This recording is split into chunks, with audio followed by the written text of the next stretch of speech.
All right, welcome everybody. It is Wednesday, October 2nd, and we are so excited because today we have David Puckett of Indian Springs Middle School in Keller ISD speaking to us. He's going to be talking about some classroom management things. As we were talking with our first year teachers, we realized that we hadn't discussed it yet, and that's a really vital part to having a super successful band program. So I'm actually going to just have David introduce himself, and then David, I'll just give you let you know when you're at 25 minutes or so that we can be respectful of your time. So take it away. And as you guys got questions, just feel free to shout in because we'll definitely want this to be as interactive as we can for those that are still live. And a lot of it will be mostly just stream of consciousness. I want to start off saying it's okay that if your management system is not working, because nothing ever works for everyone in every situation. And for every kid, it's going to be, you're going to have to figure out where their sweet spot is and what works best for everyone. Just like every kid is their own individual learner, they're also going to be their own individual behavior learner as well. I've had some of my students that if I don't check in, touch base with them, say, hey, make eye contact in the first 20 seconds, they are going to get my attention in one way or another. So I try to make it as positive as possible.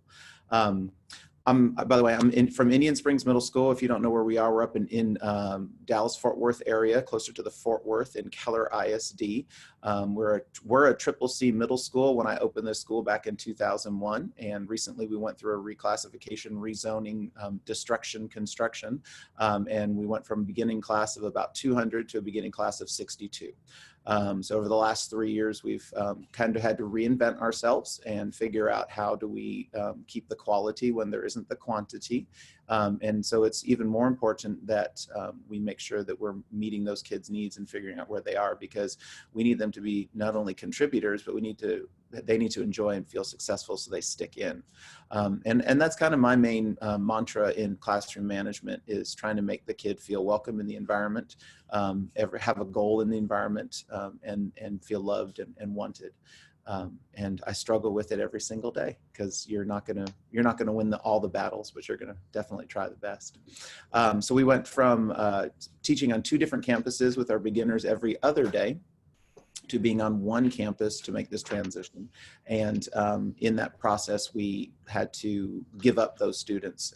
But we did over the last 2 years. Now we have band every single day.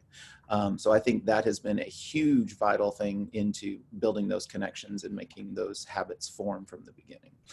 I usually, for those of you that know Dr. Tim, I steal his hand clasps at the beginning of thing, where they go, put your hands together, 1, 2, 3, clap. And we talk about, what is this? It's just a habit. One of the thumbs are on top, whether the other thumb is on top. And our very first lesson is there's no right and wrong way to put your hands together, but one's going to be more comfortable than the other.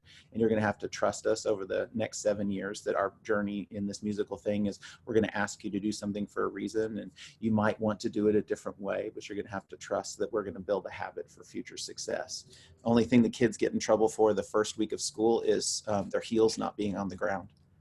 That's literally our biggest thing. And I just make sure that that's a necessity from day one. And then we build how they sit in the chair from there, and then how they raise their hand. And the kids will come in. My wife is a elementary teacher, and they have some of the best classroom management strategies in an elementary classroom. If you haven't been in one recently, she's a music teacher. If you haven't been in one, I highly recommend getting into, just walk through and observe elementary and those younger grade levels, because they come to you with all of these built-in systems in place that you can modify to fit you. And if you walked into my classroom, I think you'd be a little surprised at how loosey-goosey it can be at times, or structured chaos, shall we call it. I do know band halls where they come in, and as soon as they hit the door, they are dead silent. There's no talking and everything. I really want it to be a little more loving and open environment to start with. So for the first, when they walk in the room, they can talk quietly, they can have their conversations, they can be doing whatever they want to do for those first few minutes until the bell rings. And then once the bell rings, then it's game on, and it's time to get into performance mode, as we call it. So then the mouths go off, and that's usually I have a timer up on the board. We use Rhythm Bee, or I use a self timer where they've got 2 minutes to be in their seat. And my goal is that each classroom, when the bell rings, then we can actually start talking to them, so that by the time they're all seated, we're done with the announcements. The announcements are projected up on the wall for the whole class. We've got a lot of in and out with classroom teachers and private lessons and things like that. So I try to keep my talking at the beginning of class. There's a lot on Monday morning, and then the rest of the week it's basically projected for them. And the kids know as soon as the bell rings, then it's time to go. One of the things I had to learn the fastest was trying to take the emotion out of, quote, classroom management. It's not a discipline thing. It needs to be a win-win when at all possible. So I just try to be pointing out the start of to set the expectation. So we actually have the class wait outside the first 2 days of school. They wait in the hallway, and we say, well, they come in, and then we go blah, blah, blah. And then the next day we greet them at the door, and they wait outside until we're ready to go. And then we enter in silently, and we talk about the expectations of what's going to happen. And they walk in and they do their thing.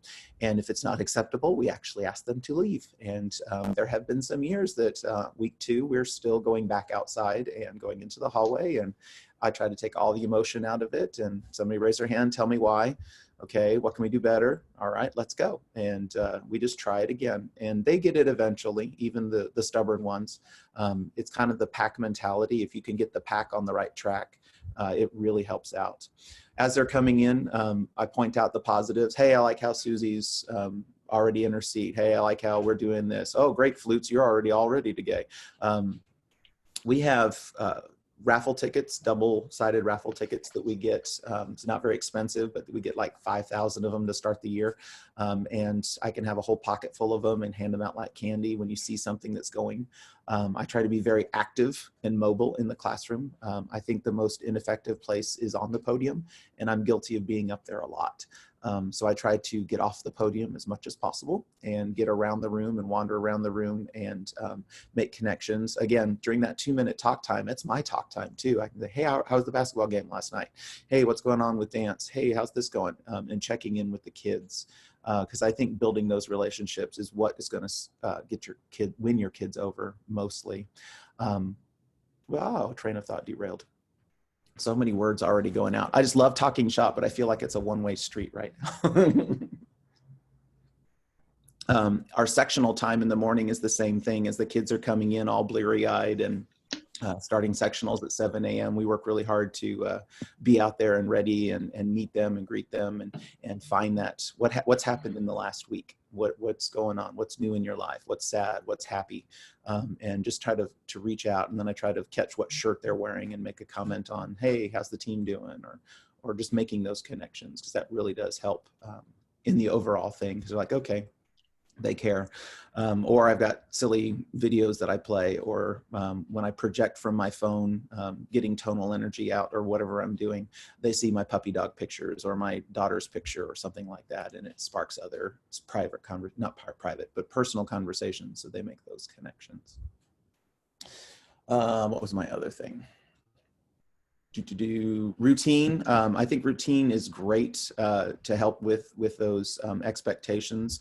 I use a harmony director in class, and if you don't know, there's a pedal that can attach to it so that it'll start and stop and control the volume of the harmony director. And so I get a chord and I run it out to the flute player that sits closest to it, so that person's in charge of starting and stopping the metronome. So I can be free to wander around the room. I also use tonal energy a lot through Bluetooth or through Apple TV, so that I can be walking around as well, either spot checking tuning or starting and stopping the metronome from anywhere in the room through Bluetooth during sectionals or whatever, because I've watched way too many people teach and talk with the metronome going the entire time. I think that's really a disservice to the kids. They start tuning it out. And when the metronome's on, we're going. Try really hard to go set, the metronome comes on, and then we begin. So it's establishing those routines. I also like doing spot checks. Sorry, my wife's spamming my daughter and my phone's blowing up. Maybe you can go to a private chat.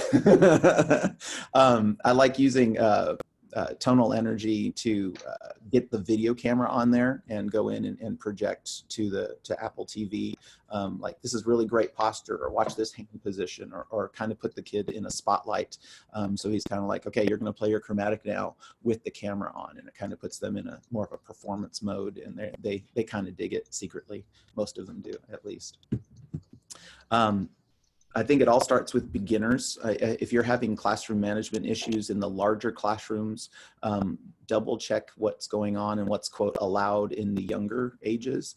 I have a bassoon class of 3 that's very energetic to start the class, and I know that that's going to be a problem later on, because I've had classes like that. My French horn class could play the snot out of their horns, but they were kind of rambunctious and a little bit raucous, and I kind of let it go because I liked the swagger that they were bringing in, but they were a handful the next 2 years when we got into the larger settings. I've also had years that the large group ensemble things weren't working. Classroom management wasn't working. So we have to kind of break it down and start over again. So if you come back after a weekend or something, say, hey, Monday, we're going to try something a little bit different. Just be prepared, and set kind of the expectation and tone that there's going to be something new, and try it on a Monday. I think if you come in and spring things on the kids, change is not good. Especially for first year teachers, they're gonna cling to what's new or what's normal, their normal habit. So if you're gonna try and make a habit change, slowly build into it, shall we say? And what are if your goal is D, what do you do on A, B, and C to get there? And I think that's been very helpful in the past when I've had, like, this isn't really going right. After spring break, we're going to do something new, or after Thanksgiving break, or whatever. Just try to kind of ease into it, shall we say.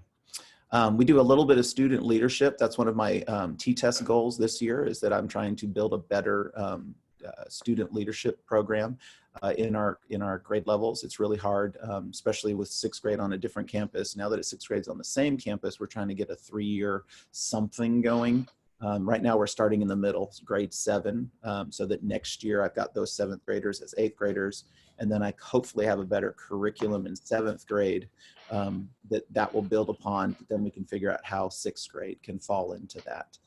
So right now we've only had basically meetings and talk, and they're kind of like my cadre, where we'll just kind of brainstorm ideas of what's going well, what's not going well. And let the kids be the eyes and the ears. You'd be surprised at what little things they get upset about that are not even on our radar. I found out last week that our football team was kind of upset because our band party ended up being on a football night. Well, we had scheduled when we scheduled the event, it was on a bye week, and then the schedule changed, but we just kept the event where it was, and it was mainly geared towards our 6th graders anyway.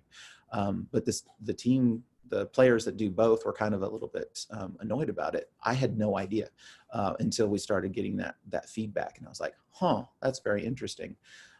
Same thing with, we've got a PALS program on our campus. They said, oh man, the PALS are always dying to come into the band hall, but they think you hate them. I'm like, not at all. I think it's awesome. They do this thing for whenever it's a kid's birthday, they come in and sing happy birthday. It takes 30 seconds. No big deal. They come in. The only problem is it's usually like 20 of them. So it takes longer to get in and out of the room than it is to actually sing the song. But it's cute, and we go in there. But you really don't know what bothers the kids until you start that conversation, and can get into their heads. And it's a strange group. Especially middle school. I did teach high school. They're strange in a completely different way. Hormones are completely different, and their brains go a completely different direction. And we love them all the same, but it takes a little bit, a little different thing.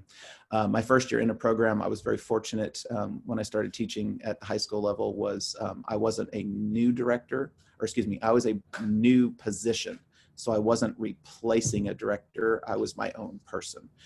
So we had a new head director, this assistant was the same, and then I was the 3rd director. And so I was just the new guy. And I think coming in and replacing someone and setting your own expectations is kind of hard. Or coming in with your own thoughts when the head director has different ideas. So I work really hard that it's an us-we mentality in the leadership, both within the adults and the private lesson staff, and then also with the kids, is that we have to have that back and forth. We've got to have a win-win situation for the kids. What other notes did I have? Pointing out the positives, staying mobile. Another thing I do whenever, especially at the beginning level, is I work really hard the first couple of weeks to have groups, and those groups do change at times. In my larger class sizes, there's 3 groups. In my smaller classes, there's 2 groups.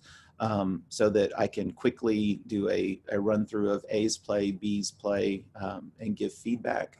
And then when you're not playing, you're still performing, and establishing that culture of, even though there's not sound coming out of your instrument, we're pretending you're on stage and you have a job to do. So you're still tapping your toe, your eyes are still on the music. We have them either air, finger, tongue, or they're saying notes along with the kids. We're trying to build those notes on pitch so that everybody is either showing and telling or playing. And when if an administrator will walk in the building at the room at any time, they shouldn't know which kids were playing and which kids were air, finger, tonguing or playing along. And that gets everybody engaged, and there's less distraction time and off-task time. And I'm probably sure everybody has figured out by now, if discipline is not going really well, put the horn in their face and keep them playing from start to finish, and that will get better. That's the easiest way to keep going. All right, B, all right, boom. I am the master of the 4-count feedback.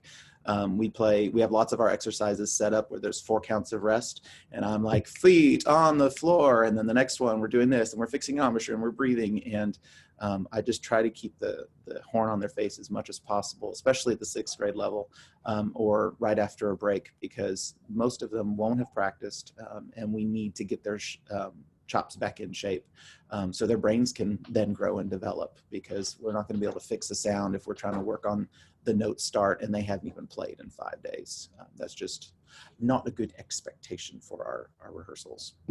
So I have groups set up within the ensemble as well, where we've got basically 3 bands. Well, this year we're at 4 bands. That gets them into smaller groups, and they can play within themselves, or you can do dog, if you have a cat at home, a dog at home, blue eye, green eye, and that way they're playing. And then you can apply that to the large ensembles. When they're not playing, what are they doing? I think we've all probably hit the stage, or we're getting close to it right now in our ensembles, that we're now rehearsing music that actually takes rehearsing, where kids have to sit for a little bit and be quiet and follow instructions. I think that's when you have to get off the podium, if you're working with a small ensemble within your ensemble, be mobile and get your eyes on what's happening in front of you, and not so much of what's in the score. And that's all about being prepared for your lessons with score study or whatever you're trying to teach. And I think you can learn a lot from standing behind a kid while they play and watching their toe tap and watching their fingers, getting our heads out of the score. And that solves a whole lot. I'm not sure what everyone's situations are. One of our standard expectations in our band hall is that when there's kids in the room, all hands on deck. You won't see me in my office doing paperwork when there's an ensemble in the room. Everybody's out there, everybody's hands on deck when the schedules allow, so that we can get in there and do what we need to do. Whether we were going to Midwest or TMEA, I was still in that 3rd band. I was still in that symphonic bands rehearsal, doing what we need to do.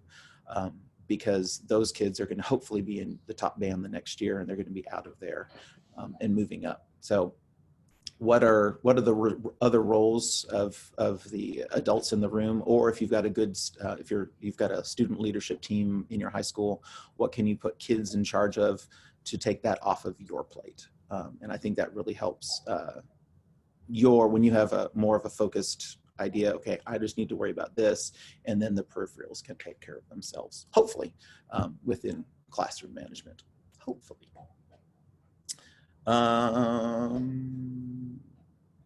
That's about it that I have for my stuff. Can we do question and answers? Are we good? Of course we can. Thank you so much, David.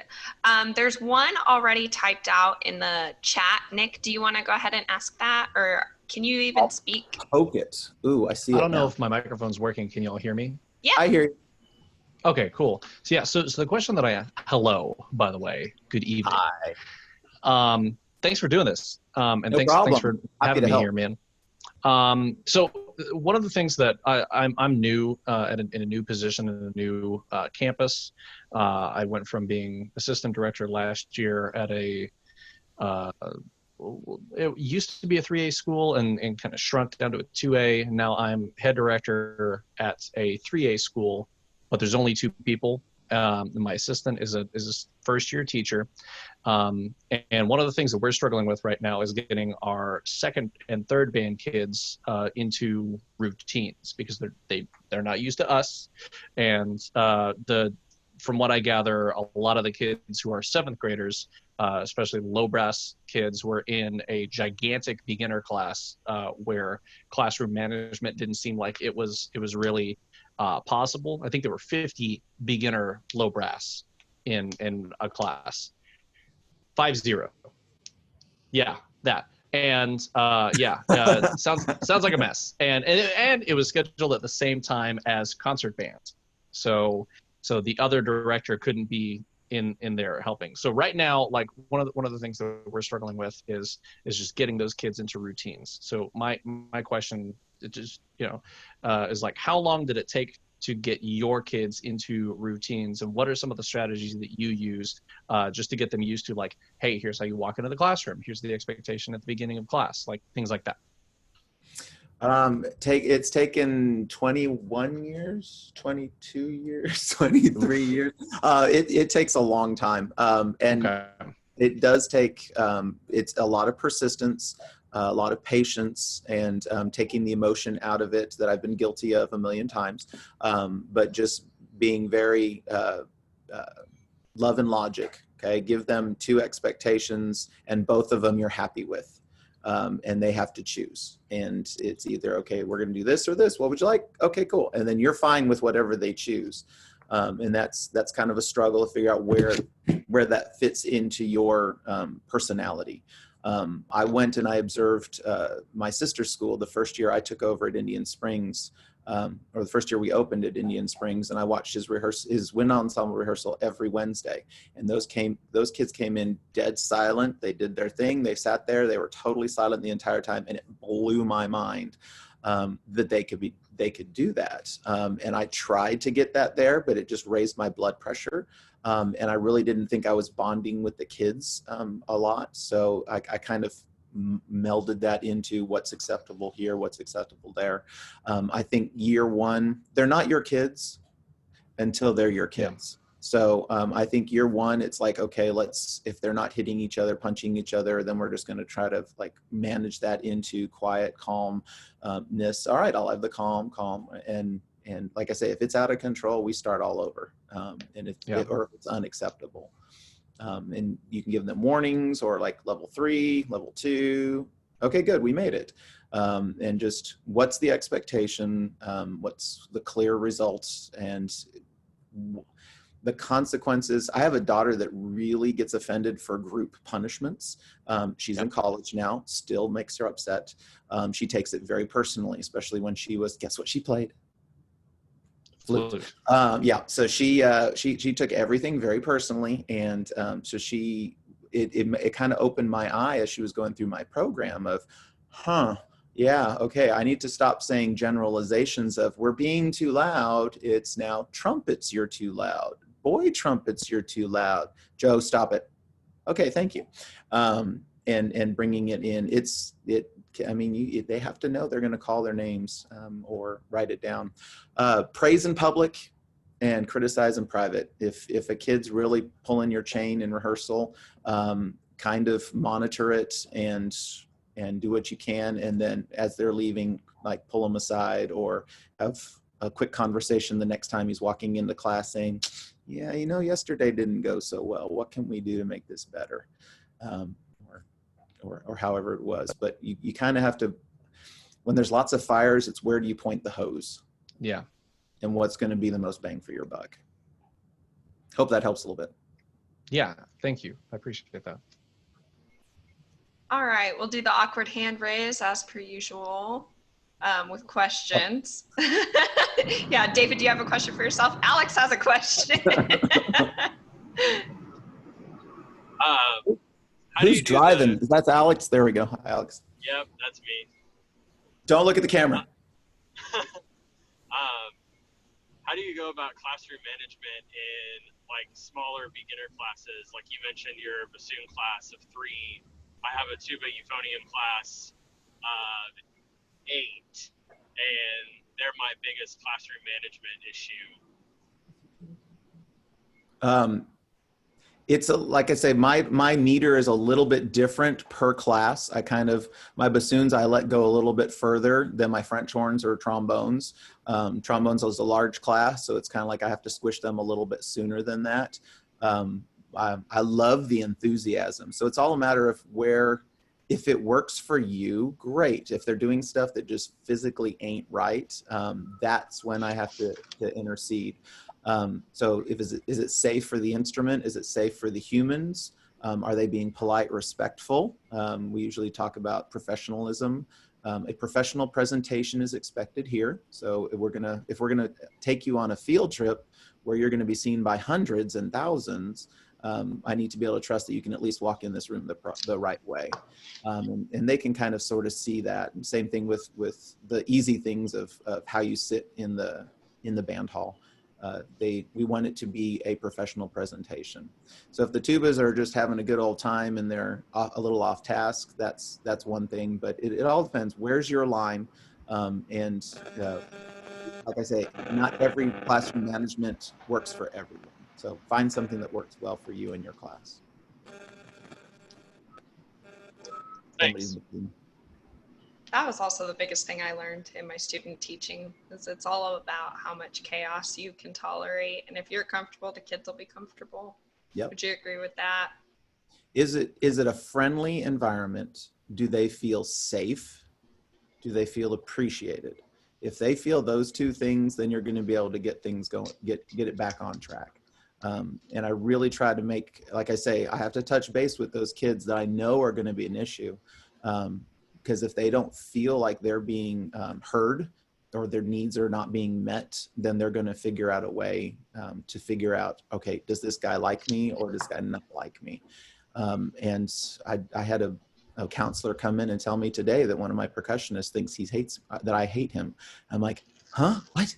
No, he hasn't even been in our school 6 months yet. How does he have that opinion? So I've got some bridges to mend, and that I didn't even know was broken. So Absolutely.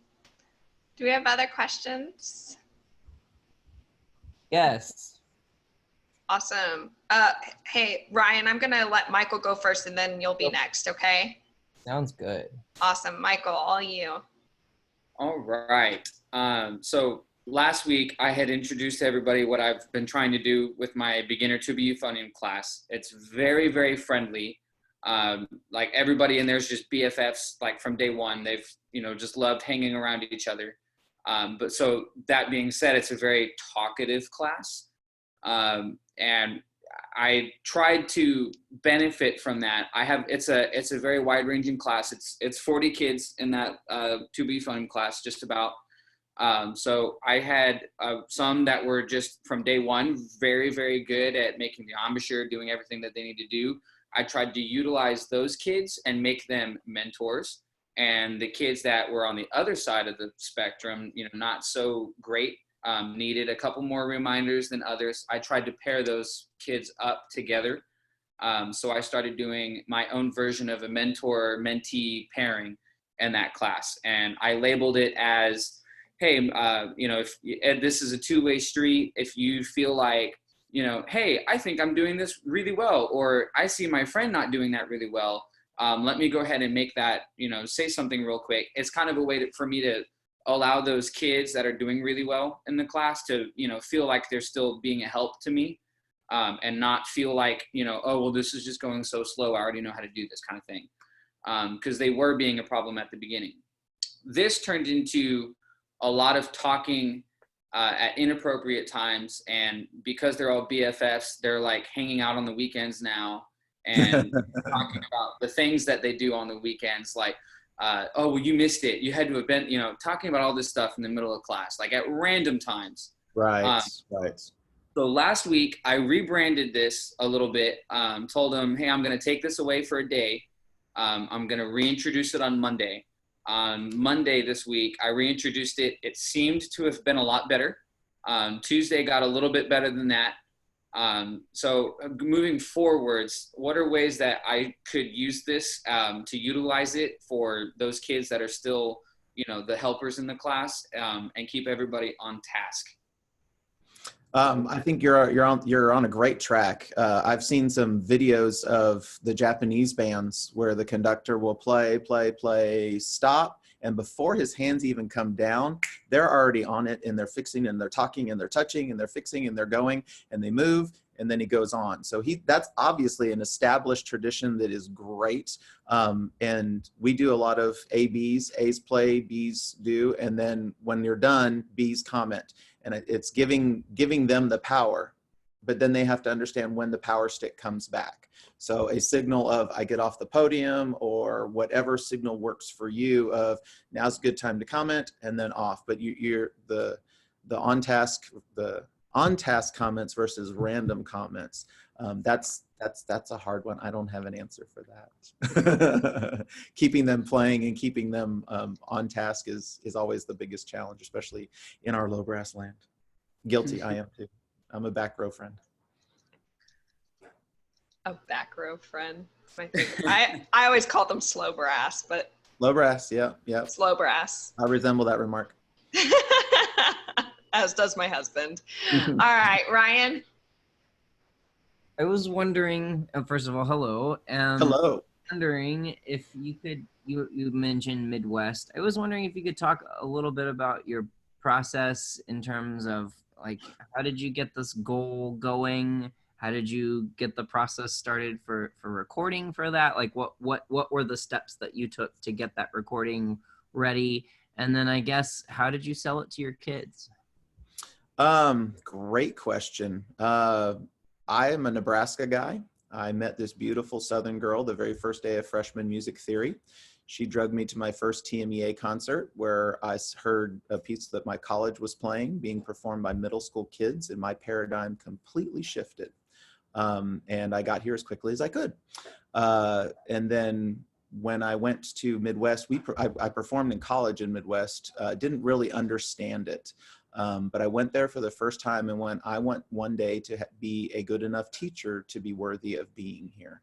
I've worked in a couple different districts. I feel the district I have right now, we had never been.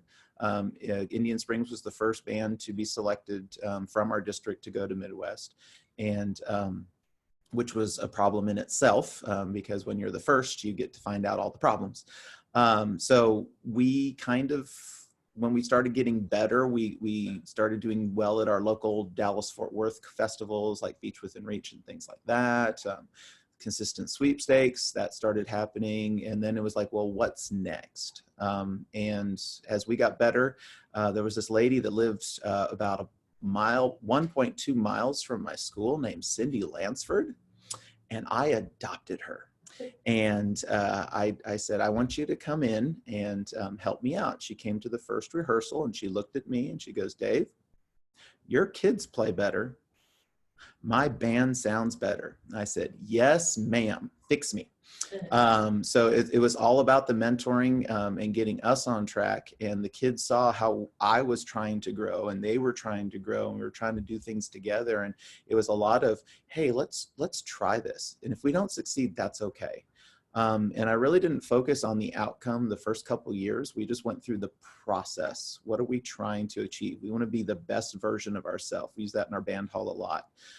The word yet, we're not there yet. We didn't achieve it yet. And then we want to be the best version of ourselves possible. So we're always trying to be constantly improving. There's basically 3 rules in the band hall: pay attention, respond appropriately, constant improvement. And when I look at them, I will usually go, when they're underachieving, because you've got your great kids that are like, no, you're already great. So we started trying to raise the bar. When we got to the next tier, Cindy and I worked on some things. She goes, your top kids are stopping too soon. And so I started, what can I do to set the bar but not the ceiling? So we did a lot of pass-offs, charts and things like that. And if they got it used to be if they got a 90, they were done. Well, now it's like a 96 and they get a gold star. So they're fighting for that gold star and to be an all-star where everything is passed off. And you'd be surprised at how many times I give the top kids a 94, even though they're probably a 98. And they turn it in again, and then they get their 98, and they're great. So it's just about building each individual player and taking them up to the next level. A chain is only as strong as its weakest link. And there were a lot of years of failures. There were a lot of years that I was thinking, why are our bands not taking that next step?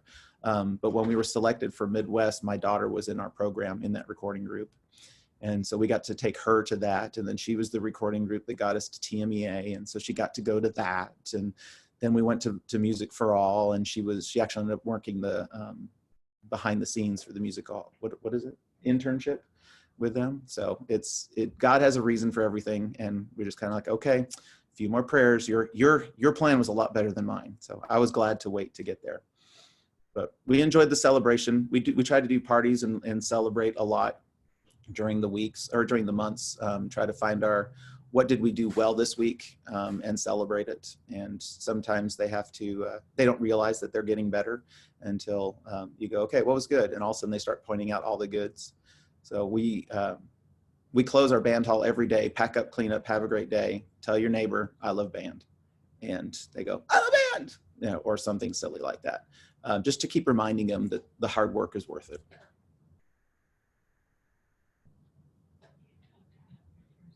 I love that. What other questions do we have, fam? Oh, Nick dropped another one in the chat. Do you want to ask that, Nick? Sure, yeah, I'll read that out loud. How do you set up the peer feedback to be supportive? Yeah, because you said something about like A's play, B's comments. I wrote that down in my notes here. Yes. So how do you set that up? We kind of do, it's hard because as a teacher, you're constantly giving negatives for improvement. So we talk about when you're talking to your peers, it's different than talking to a teacher talking to a student. So kind of like, what would you want to hear? So we start off with a positive sandwich where positive, improvement, positive. And then they get really silly with one of the positives. But at least it lightens the mood. So it ends up being, tell them one thing they did well, tell them one thing that they can work on for next time. You have 30 seconds, go. No, I never say 30 seconds. What am I talking about? You have 10 seconds, go. So then they do their little 10-second feedback. And then 5, 4, 3, 2, switch, here we go. And then you can go, okay, who do you think did better? And then it's kind of funny because they're like, and then eventually they're going, we did. So they all raise their hand and it's great. But you will have kids that take that. It sounds like you will have kids that will always take things personally, and there'll be kids that don't understand the exercise. So you have to just be very close to monitoring. In a class of 40, that sometimes isn't work, especially a beginner class, a large beginner class, that might not work at once. If you do it in like, we have different rows, so like quadrants, this quadrant play, and you can monitor the feedback of the quadrant and things like that. That's a little safer. Smaller group, the better. Okay, thank you. Anything else? Kind of waiting, letting it marinate. Alex has one. Alex/Christina. Yeah, I'm not Christina. I'm Alex. Hey, David. Hi, Alex. Hey, I jumped in halfway through, so I missed the beginning. You're a loser. I know. I suck. I mean, be supportive, everybody. Yeah.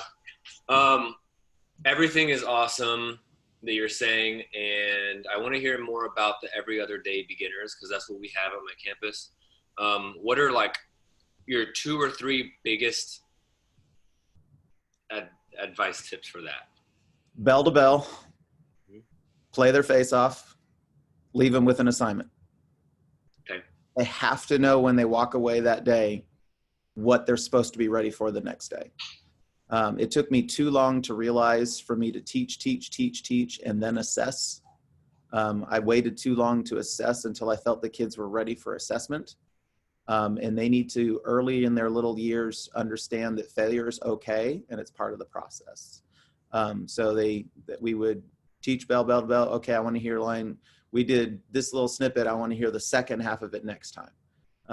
And then they come in and we blah, blah, blah, blah. Don't review it. Who's got the second half ready? And those are my raffle ticket friends. I do 10 ticket Mondays for the beginners. If I'll throw something weird out there, like they have to go all the way down and come back up the chromatic scale. We use Music Mastery. It's pretty simple of what we're asking them to do, but they do need to work on it. So 10 tickets on Monday. Oh, great. So, and I'll give out, if they can say it the first time, I'll give them 5. If they can play it the second time, or then I'll let them play it and they get 5 more. And then it's only 2 ticket Tuesday. So they come back the next day, they get 2 tickets. Well, then the third day, I have to listen. I'm going to listen to everybody anyway for their assessment. But at least you got rewarded the first 2 days. So sometimes it's just a matter of making sure that they do understand when they walk away what the next day's expectation is going to be. Yeah. Okay. Awesome. That's really good. And then Christina also told me that both of your assistants are on maternity leave. Woo! Madison just came back. So exciting times in the band hall. I got to teach woodwinds to begin the year. It was great. So I do love it. I do, now that I know, since I've been able to now teach every single class, I know every single kid in the program already. I did by the first month of school. So as I see them in the hall, I'm able to call them by name. I'm able to say good morning to them and actually know who they are. Because I was notorious for like, okay, which is the cute little clarinet player? No, the other cute one. No, the blonde. No, the other blonde. Like, so yeah, now I at least know, I know their names. So that's good. You found the silver lining. Yeah, I'm sure it was tough, but yeah, that's good. Anything else from the group? I do have a quick one if no one else has one. David, you said you started your sectionals at 7, so I'm assuming you get a full hour with your just about. We have 25-minute sectionals 1 day a week. Best advice for that, because, and we're on a block schedule, so I only see my kids 90 minutes every other day. It's very strange. I just feel like I teach one thing and then I spend the next 3 classes reteaching it. Correct. It's kind of like what he was talking about. Yes. When we were on the every other day schedule, it was frustrating. And then you forget, wait a minute, that class had a fire drill. So why are we so far behind? Oh, wait a minute, that class had a fire drill. Oh, and then we had the Monday off and yeah, it's crazy. It stacks up fast. Mm-hmm. Fast. How would you treat your sectionals? Copious amount of notes.